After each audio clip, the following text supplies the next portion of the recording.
앞에 찬양 올려드리며 은혜의 보좌 앞으로 나아가시겠습니다.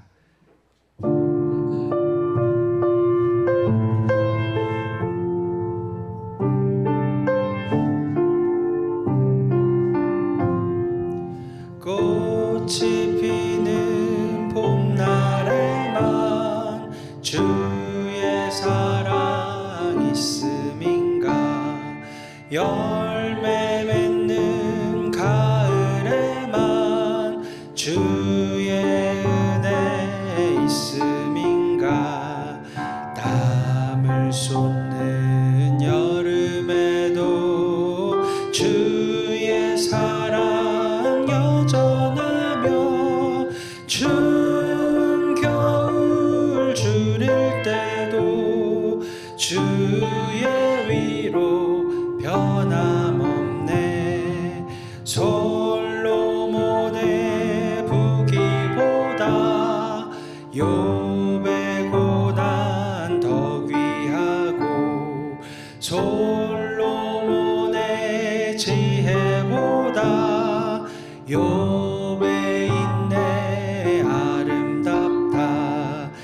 이 세상의 부귀영화 마귀 유혹 손짓하나, 고생 중에 인내하면 최후 승리 얻으리라.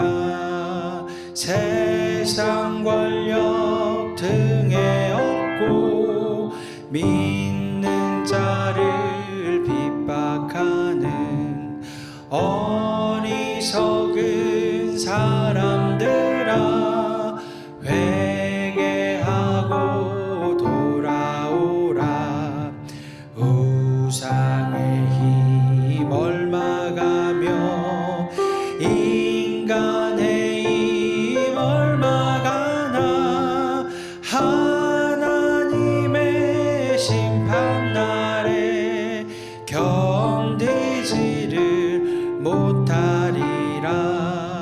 저 천국을 바라보니 이 세상은 나그네 길, 죽음의 길 피하라며, 나의 갈 길 막지 말라. 내게 맡긴 양을 위해, 나의 결의 평화 위해, 우리 주님 가신 길을 충성으로 따르리라.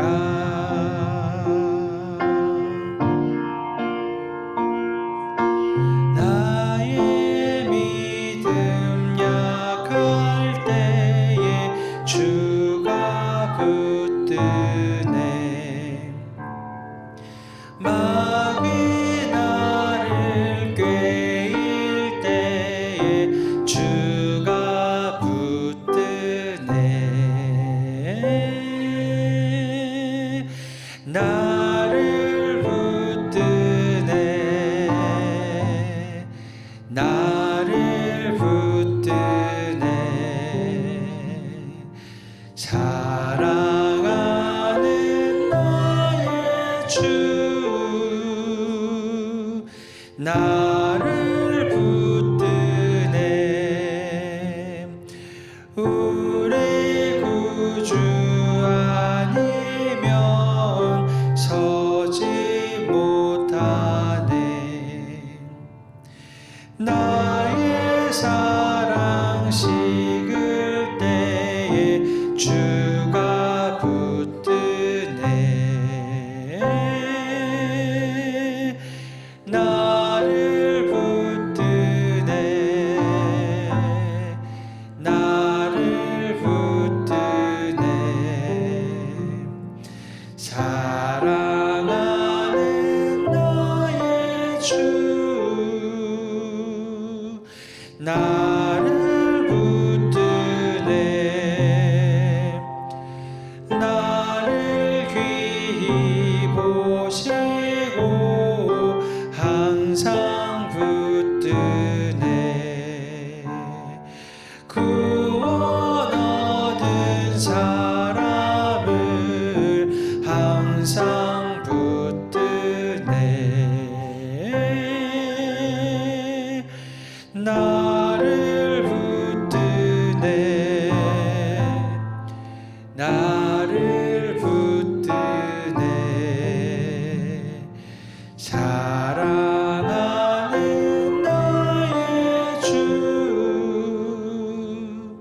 나를 붙드네. 나의 영혼 약할 때 주가 붙드네. 피를 흘려 샀으니 주가 붙드네. 나를 붙드네. 나를 붙드네. 사랑하는 나의 주 나를 붙드네.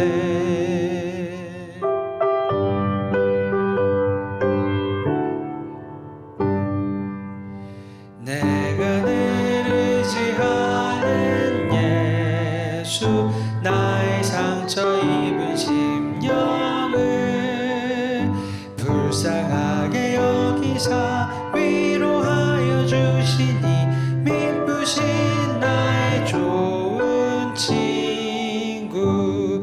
내가 의지하는 예수 나의 사모하는 친구. 나의 기도 들으사 응답하여 주시니 미쁘신 나의 좋은 친구. 주의 손 의지하고 살 때 나를 해할 자가 없도다. 주님 나의 마음을 크게 위로하시니 미쁘신 나의 좋은 친구. 내가 의지하는 예수 나의 사모하는 친구. 나의 기도 들으사 응답하여 주시니 미쁘신 나의 좋은 친구. 이후 천국에 올라가서 모든 성도들과 다 함께 우리들을 구하신 주를 찬양하리라. 미쁘신 나의 좋은 친구. 내가 의지하는 예수 나의 사모하는 친구. 나의 기도 들으사 응답하여 주시니 미쁘신 나의 좋은 친구. 내가 의지하는 예수 나의 사모하는 친구. 나의 기도 들으사 응답하여 주시니 미쁘신 나의 좋은 친구.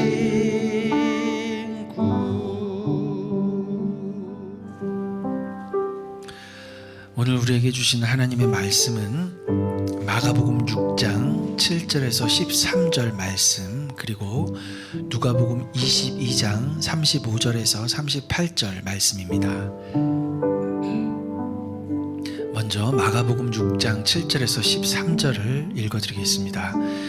12 제자를 부르사 둘씩 보내시며 더러운 귀신을 제어하는 권능을 주시고 명하시되 여행을 위하여 지팡이 외에는 양식이나 배낭이나 전대의 돈이나 아무것도 가지지 말며 신만 신고 두벌옷도 입지 말라 하시고, 또 이르시되 어디서든지 누구의 집에 들어가거든 그곳을 떠나기까지 거기 유하라. 어느 곳에서든지 너희를 영접하지 아니하고 너희 말을 듣지도 아니하거든 거기서 나갈 때에 발 아래 먼지를 떨어버려 그들에게 증거를 삼으라 하시니, 제자들이 나가서 회개하라 전파하고 많은 귀신을 쫓아내며 많은 병자에게 기름을 발라 고치더라. 누가복음 22장 35절에서 38절 말씀입니다. 그들에게 이르시되 내가 너희를 전대와 배낭과 신발도 없이 보내었을 때에 부족한 것이 있더냐? 이르되 없었나이다. 이르시되 이제는 전대 있는 자는 가질 것이요 배낭도 그리하고 검 없는 자는 겉옷을 팔아 살지어다. 내가 너희에게 말하노니 기록된 바 그는 불법자의 동류로 여김을 받았다 한 말이 내게 이루어져야 하리니 내게 관한 일이 이루어져 가미니라.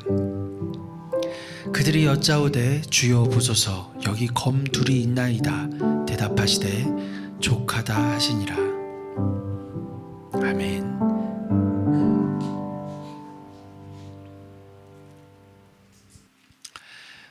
예수님은 제자들에게 성공하는 방법을 가르치신 뒤에 보내시는 것이 아니라 가장 가까운 사람에게 자신이 거절당하시는 모습을 보여주신 뒤에 보내십니다.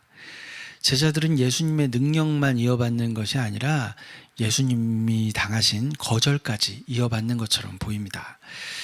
예수님은 사람들이 영접하지 않을 때 어떻게 해야 하는가를 알려주십니다. 이런 예수님의 거절 훈련이 이제 곧 실제 파송으로 이어집니다. 그리고 그 다음으로 이어지는 이야기는 세례 요한의 죽음입니다. 제자 파송 이야기는 거절과 죽음으로 둘러싸여 있는 것입니다. 복음을 전하면 귀신이 떠나고 병자가 낫기도 하지만 복음을 전한 사람은 죽임을 당할 수도 있습니다. 성경을 읽다 보면 정말 이상하리만큼 능력과 고난이 함께 보일 때가 많습니다. 예수님을 거절하는 이야기와 성공적인 선교 이야기 뒤에 곧바로 세례 요한의 죽음에 대한 이야기가 나오는 것은 우리로 하여금 능력과 고난을 분리하지 못하게 만듭니다. 오늘 이야기의 시작은 부르시는 것입니다. 그리고 보내십니다. 중요한 것은 제자들이 자기 판단으로 출발한 것이 아니라 예수님의 부르심으로 출발한다는 점입니다. 그리고 보내다라는 말은 사도라는 말과 어근이 똑같습니다. 즉 사도는 높은 지위를 나타내기 이전에 보내심을 받은 사람들입니다. 사명의 주도권은 제자들에게 있는 것이 아니라 부르시고 보내시는 분에게 있습니다. 그런데 왜 둘씩 보내셨을까요? 이것은 신명기 19장 15절에 두세 증인 원칙과 연결해서 생각해 볼 수 있습니다. 사람의 모든 악에 관하여 또한 모든 죄에 관하여는 한 증인으로만 정할 것이 아니요 두 증인의 입으로나 또는 세 증인의 입으로 그 사건을 확정할 것이며 라고 말씀합니다. 복음은 한 사람의 사적인 체험담이 아니라 여러 사람 앞에서 공적으로 증언되는 소식입니다. 둘이 함께 증언하는 것이 더 좋을 것입니다. 또한 거절과 위험이 있는 사역에 혼자 가는 것은 권할 만한 일이 아닙니다. 힘들 때는 서로 격려하고 위로해 줄 수도 있고 같이 다니면서 서로 분별하고 점검해 줄 수도 있을 것입니다. 한 사람이 잘못 판단하고 해도 다른 사람이 말해 줄 수 있습니다. 험한 세상에 아무 준비도 없이 냉정하게 보내시는 것 같아도 예수님은 그냥 보내시지는 않습니다. 더러운 귀신을 제어하는 권능을 주십니다. 원문대로 하면 그들에게 더러운 영들에 대한 권위를 주셨다입니다. 여기서 권위라는 단어 엑수시아는 단순한 힘이 아니라 누군가로부터 부여받아 행사하는 권한, 권세를 뜻합니다. 그리고 주셨다는 동사는 에디두라는 미완료형으로 사용되었습니다. 계속해서 권위를 주고 계시는 모습으로 이해할 수 있습니다. 한번 능력을 받았다고 해서 이제 그 능력이 제자들의 것이 된 것이 아닙니다. 제자들의 권위는 언제나 예수님께 의존해 있습니다. 제자들은 능력의 소유자가 아니라 주님께 받은 것을 가지고 가는 사람들입니다. 예수님은 여행을 위하여 지팡이 외에는 아무것도 가져가지 말라고 말씀합니다. 제자들이 가져가면 안 되는 것은 먹는 음식, 여행용 가방, 허리띠 속의 돈, 쉽게 말해 지갑과 돈, 그리고 여벌 옷입니다. 지팡이와 신발은 괜찮습니다. 그런데 마태는 이것도 안 된다고 말합니다. 하지만 팔레스타인 지방에 며칠씩 걸어 다니면서 신발도 신지 않고 다니는 것은 불가능한 일입니다. 지팡이 없이 다니는 것도 굉장히 어려운 일이었다고 합니다. 그래서 많은 학자들은 이것을 마태가 신발을 신지 말라고 말한 것이 아니라 여벌 신발을 가져가지 말라는 그런 말을 했다고 이해합니다. 지팡이도 마찬가지입니다. 문맥을 잘 살피면 얼마든지 가능한 해석입니다. 핵심은 복음을 전하기 위하여 여행을 떠나면서 자기 힘으로 모든 것을 준비하고 보장한 뒤에 떠나려 하지 말라는 것입니다. 그들은 하나님의 공급과 복음을 받아들이는 공동체의 환대에 의존해야 했습니다. 이것은 선교적인 의미도 있습니다. 당시에는 돈을 벌거나 자기 이익을 얻기 위해 돌아다니는 순회 교사들이 많았는데요. 예수님의 제자들은 달랐습니다. 복음으로 자기 이익을 얻기 위해 가는 사람들이 아니었습니다. 그러나 도움을 받는 것은 다른 문제입니다. 아무것도 없이 들어간 제자들에게는 사람들의 도움이 필요했습니다. 여러분이 복음을 전하는 사람이라면 다른 사람의 도움을 받는 것을 부끄러워하지 마십시오. 제자는 복음을 가지고 들어가지만 동시에 도움을 받아야 하는 사람으로 들어갑니다. 선교자는 모든 것을 가진 우월한 사람으로 들어가지 않습니다. 때로는 기꺼이 받을 줄도 알아야 합니다. 10절을 보면 또 이르시되 어디서든지 누구의 집에 들어가거든 그곳을 떠나기까지 거기 유하라 라고 말씀합니다. 더 좋은 대접을 제공하는 집이 나타났다고 해서 숄랑 숙소를 바꾸는 그런 행동을 하지 말라는 뜻이 포함되어 있습니다. 처음 자신을 받아준 집이 가난하거나 불편하다고 해도 계속 그곳에 머무는 것은 신실함과 만족의 훈련이 될 수 있습니다. 그리고 잘못하면 누군가가 상처받게 될 수도 있겠죠. 복음을 전하는 사람은 더 좋은 대접을 찾아 여기저기를 기웃거리는 사람들이 아닙니다. 11절은 어느 곳에서든지 너희를 영접하지 아니하고 너희 말을 듣지도 아니하거든 거기서 나갈 때에 발 아래 먼지를 떨어버려 그들에게 증거를 삼으라 하시니 라고 말씀합니다. 유대인들이 이방 지역에서 돌아올 때 부정한 먼지를 떨어내는 관습이 있었다고 합니다. 복음을 거부한 이스라엘 마을이 스스로 이방 땅과 같은 자리에 놓일 수 있다는 뜻입니다. 이것은 굉장히 충격적인 것입니다. 그들에게 증거를 삼으라는 것은 복음은 분명히 전해졌고 그들은 복음을 들을 기회를 받았으나 그들이 스스로 그것을 거부했음을 명확히 하라는 것입니다. 그 거부에 대한 책임은 그들에게 있다는 것을 강조합니다. 또한 복음을 전하는 제자가 그 결과까지 책임져야 하는 것은 아님을 보여줍니다.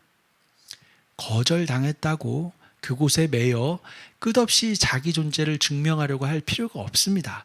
예수님께서도 그렇게 하셨죠. 우리는 예수님을 본받아야 합니다. 그래서 예수님이 미리 보여주신 것입니다. 12절은 제자들이 나가서 회개하라 전파하고 라고 말씀합니다. 직역하면 그들이 회개하도록 선포했다입니다. 제자들이 전한 것은 성공 비결도 자기 개발도 병고침 자체도 아니었습니다. 핵심은 회개입니다. 예수님도 같은 메시지를 선포하셨습니다.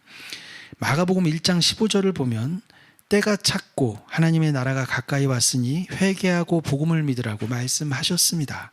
13절은 많은 귀신을 쫓아내며 많은 병자에게 기름을 발라 고치더라 라고 말씀합니다. 기름은 병을 고치는 자동적인 효능이 있는 것이 아닙니다. 기름은 하나님의 치유를 상징하는 가시적 표지로 보는 것이 자연스럽습니다. 이것은 단순히 병을 고치는 것이 아니라 선지자들이 예언했던 새 출애굽 시대가 시작되었다는 것을 알리는 표적입니다. 스가랴 13장 2절은 하나님께서 더러운 귀신을 이 땅에서 떠나게 할 날을 언급합니다. 이사야 35장 5절을 보면 우리 주님이 오실 것인데 그때에 맹인의 눈이 밝을 것이며 못 듣는 사람의 귀가 열릴 것이며 라고 말씀합니다. 지금 제자들이 하는 일은 구원자가 이 땅에 오셨음을 증거하는 것입니다. 그래서 회개를 외치는 것입니다. 파송되는 제자들의 복장도 준비 없이 급하게 떠나는 모습도 모두 출애굽을 연상시킵니다. 이제 누가복음 본문을 살펴볼 건데요. 이 본문은 평행 본문이 아닙니다. 많은 분들에게 익숙하지 않은 본문입니다. 그래서 복음을 전할 때는 절대로 돈도 가져가면 안 되고 필요한 것들을 준비하면 안 된다고 아주 강하게 주장하시는 분들이 있습니다. 그러나 상황과 환경이 바뀌면 달라져야 하는 것들이 있습니다. 이것을 분별하기 위해서 이 누가복음 본문을 꼭 보아야 합니다. 이 본문도 제자 파송을 하는 본문인데요. 상황이 이전과는 굉장히 많이 다릅니다. 우리가 살펴본 마가복음의 제자 파송, 즉 과거의 제자 파송은 아무 준비 없이 가라고 말하는 것 같습니다. 그러나 첫 번째로 그것은 예수님의 명령이었습니다. 그리고 실제로 하나님께서 그들의 필요를 채우셨습니다. 누가복음 22장 35절을 보면 그들에게 이르시되 내가 너희를 전대와 배낭과 신발도 없이 보내었을 때에 부족한 것이 있더냐 이르되 없었나이다 라고 말씀합니다. 그리고 이어지는 36절의 시작은 이르시되 이제는 입니다.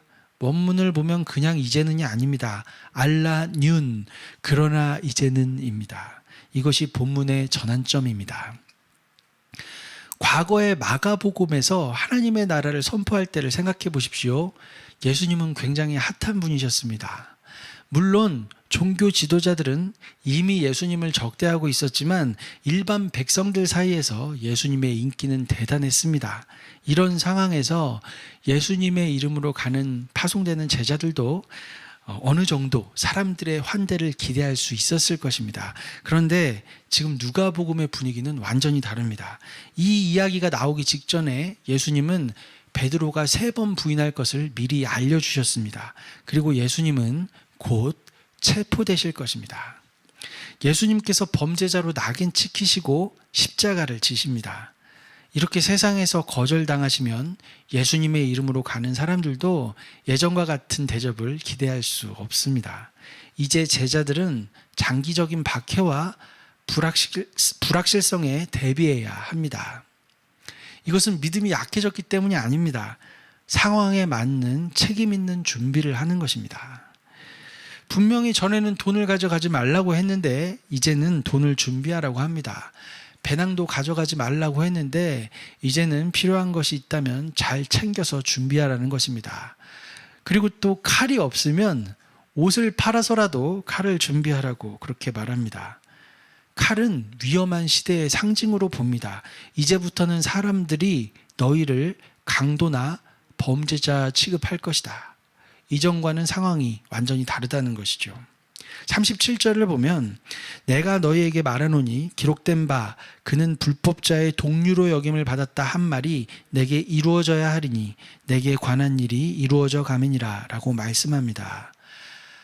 칼이 없으면 안 될 정도로 너희를 미워하고 적대하는 세상 속으로 들어간다는 말입니다. 그러자 제자들이 칼이 필요하다고요? 여기 2자루가 있습니다 라고 대답합니다. 그러자 예수님께서는 족하다라고 말씀합니다. 그런데 생각해 보십시오. 12명의 제자를 방어하는데 칼 2자루가 족할 리가 없습니다. 예수님의 말씀은 됐다, 그만하자 이런 표현 같습니다.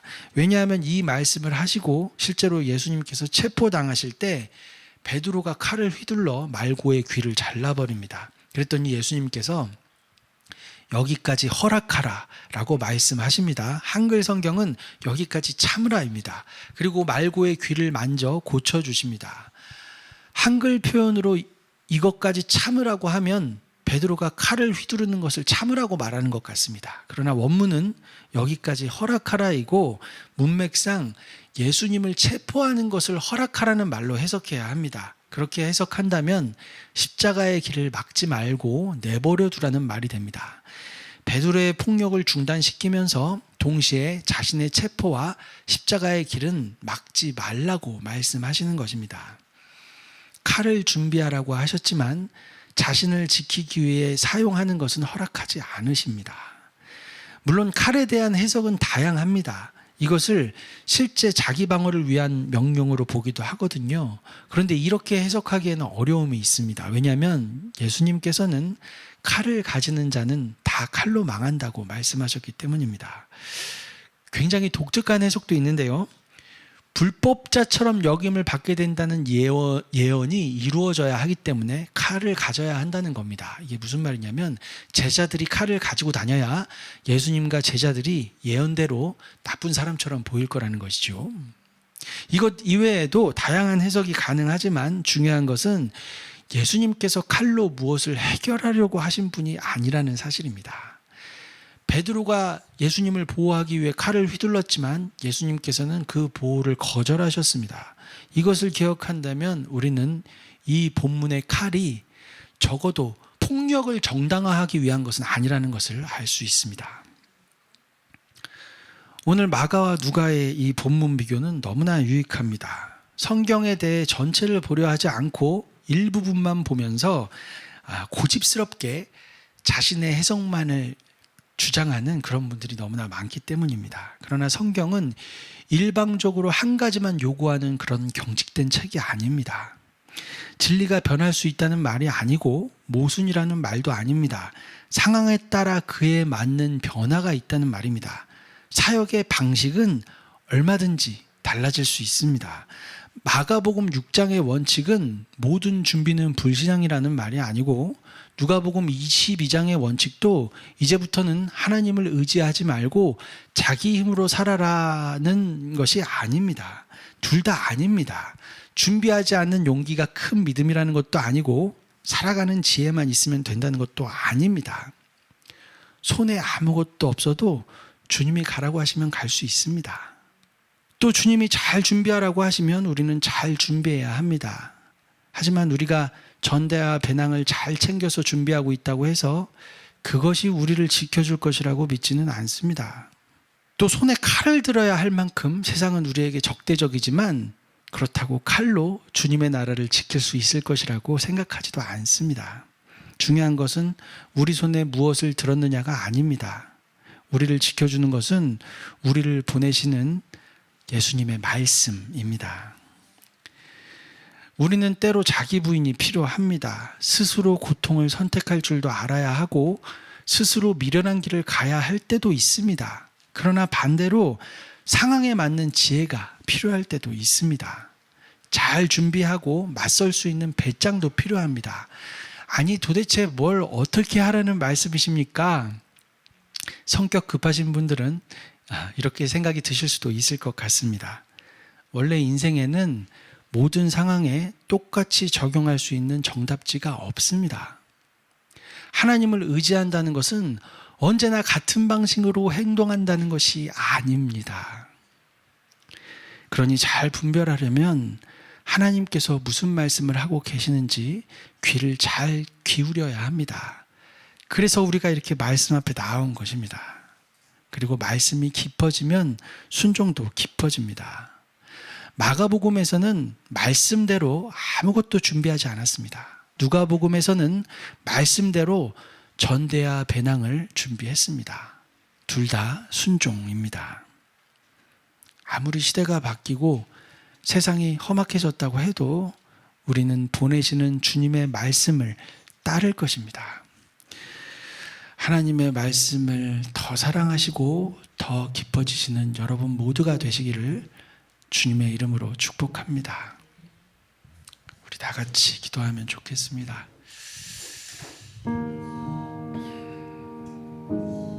사실 우리가 살다 보면 인생의 정답지가 있으면 좋겠죠. 어떤 공식을 알면 아무리 어려운 삶의 역경을 만나도 공식대로 착착착착 이렇게 해결해 나가는, 그러면 참 좋을 것 같아요. 하지만 세상에는 정답지가 없고 그래서 세상은 내 마음대로 살아야 한다고 그렇게 말합니다. 그런데 여러분, 우리는 정답지가 없기 때문에 더 하나님의 말씀에 귀를 기울여야 한다 이렇게 말합니다. 너무 다르죠?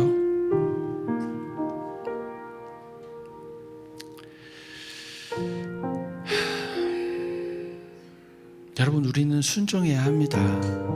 그런데 어떤 특정한 행동을 계속 반복하는 것을 순종이라고 생각하시면 안 됩니다. 그런 것이 아닙니다.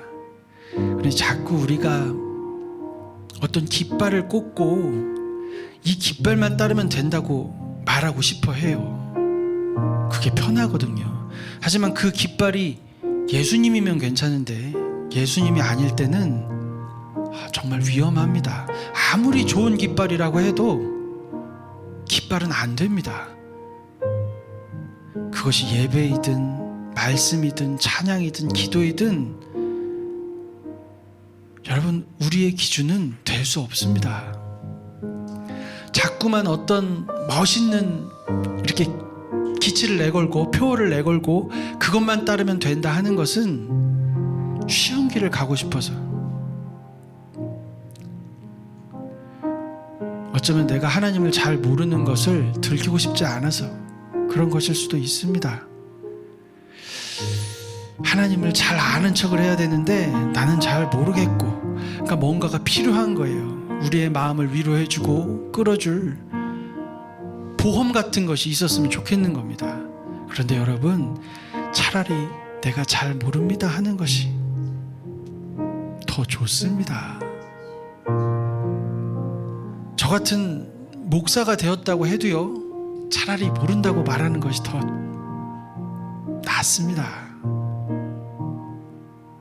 여러분, 우리는 하나님께서 어떤 생각을 하실지, 어떤 말씀으로 인도하실지 모를 때가 훨씬 많습니다.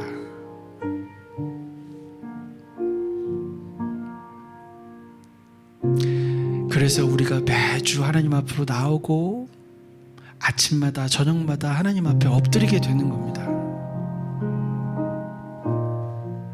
여러분, 우리가 이제는 좀 성장해야 합니다. 성숙해야 합니다. 언제까지 어린아이처럼 살아갈 수는 없습니다. 하늘의 지혜가 무엇인지, 땅의 지혜가 무엇인지, 그리고 하나님의 마음이 어디에 있는지 우리는 매 순간 고민해야 합니다. 우리 기도의 자리로 들어가면 좋겠습니다. 하나님, 우리가 잘 분별하게 해주십시오.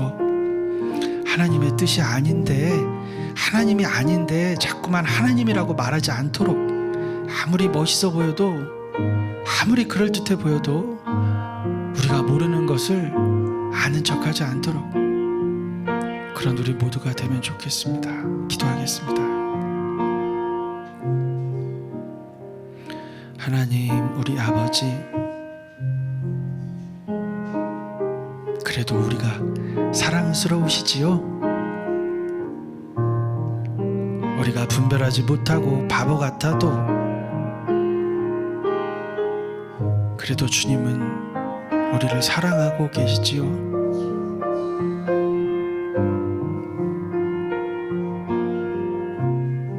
그 사랑으로 여기까지 왔습니다. 하나님, 그러나 우리가 조금 더 간구합니다. 우리가 아프더라도 조금 더 깨닫게 해 주십시오.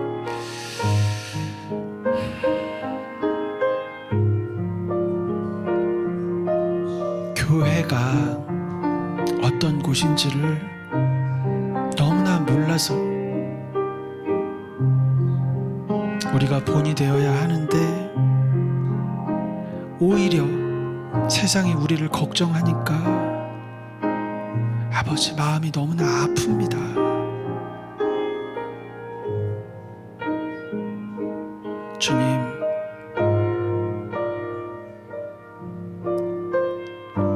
이제는 우리가 알게 하여 주십시오. 미련한 길을 갈 때에는 이것이 하나님의 뜻이라서 미련한 길을 가고, 지혜로운 길을 갈 때에는 이것이 하나님의 뜻이라서 지혜로운 길을 가는, 미련한 길을 가야 한다는 내 고집으로 가는 것이 아니고 나는 이렇게 지혜롭기 때문에 지혜로운 길을 간다가 아니라 살아계신 주님의 말씀을 따라가는 우리가 될 수 있도록 주님께서 지금도 말씀하고 계심을 우리가 알고 귀 기울일 수 있도록 언제나 변함없으시고 회전하는 그림자도 없으시지만 우리를 사랑하시는 하나님의 방식은 굉장히 다양하고 우리가 상상하지 못한 모습으로 다가올 때도 있다는 것을 하나님 우리로 깨닫게 하여 주십시오. 하나님 우리로 하여금 성령 충만하게 하여 주십시오.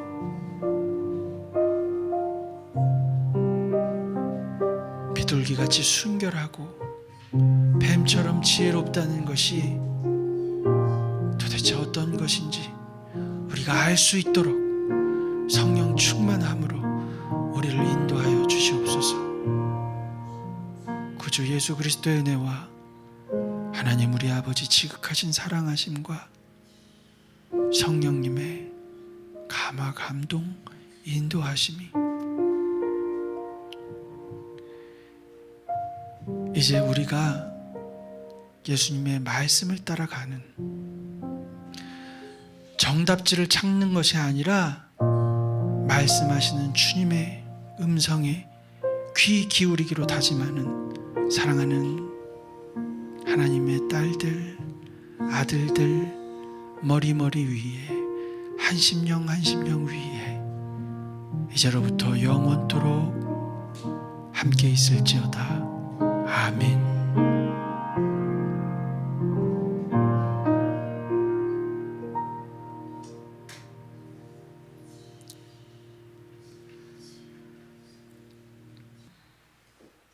감사합니다. 사랑하고 축복합니다. 우리 하나님께 영광의 박수 올려드리겠습니다.